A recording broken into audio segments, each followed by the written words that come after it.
The original Fatal Frame managed to stand out in a kind of crowded survival horror genre by offering two things that were a little different.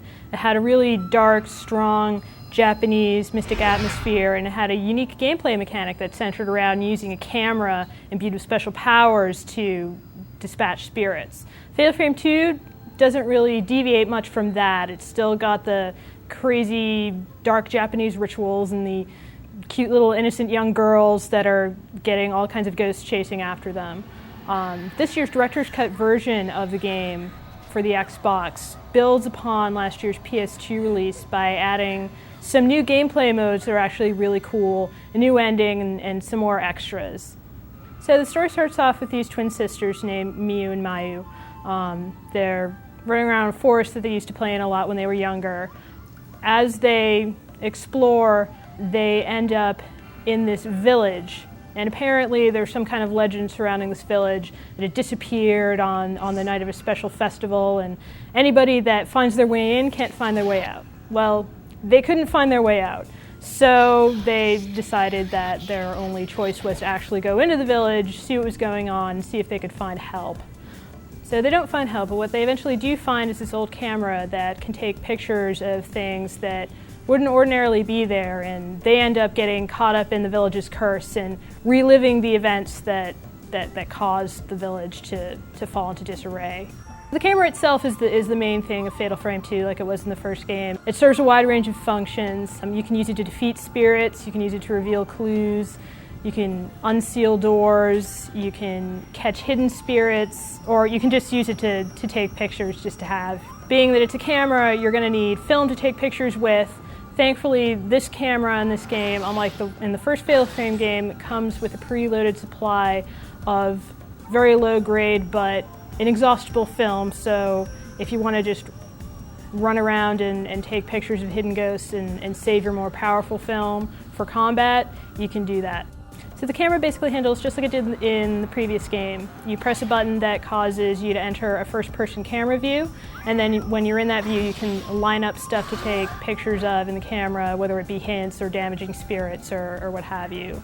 The capture circle will actually glow when you've got something locked on. It'll go green for hints and hidden spirits, and it'll grow red or orange when you've got a lock on spirits in battle.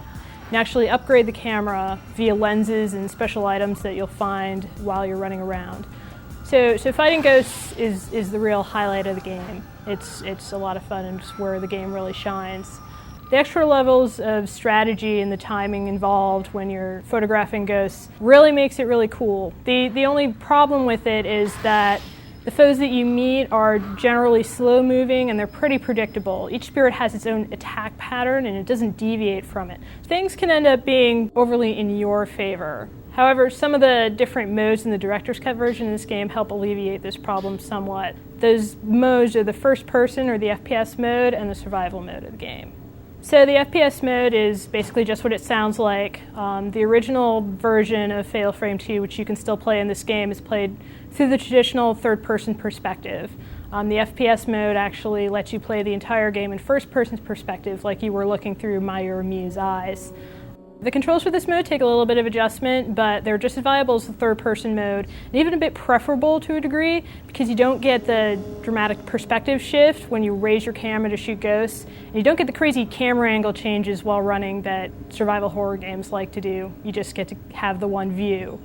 The balance of this mode is that you don't have any wide vision and you don't really have much peripheral vision, so you can't see what's beside or behind you. You don't really have those visual cues to let you know that something's sneaking up on you. Survival mode isn't available initially. You unlock it later, but for Fatal Frame aficionados, it's a really good test of skill. This mode is pretty insane. Ghosts come at you constantly.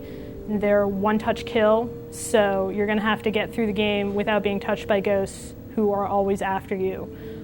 If you find the regular game easy, survival mode is going to challenge you. Graphically and audibly, the game is really great. This version of Fatal Frame 2, it's a bit cleaner than the PS2 original, and on the whole, it looks better. Depending on what kind of video hookup you have, you might notice some strange color banding in cutscenes, but otherwise it looks really nice. First person mode actually is real nice because it gives you an opportunity to kind of check out all the crazy details and dark nooks and crannies in the environment right up close, and those look really good. The mood is enhanced by the very good sound effects and the disembodied chatter of all the ghosts that you meet. There's really no music to be heard, with the exception of an ending theme, which the ending theme was actually really cool.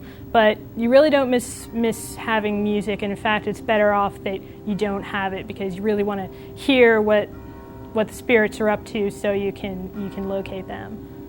If you've never played any version of Fatal Frame 2 and you have an Xbox, this is the version to get. If you've played Fatal Frame 2 already, this version is still worth checking out for you. It's got a lot of really cool additions, and it's made this game even greater.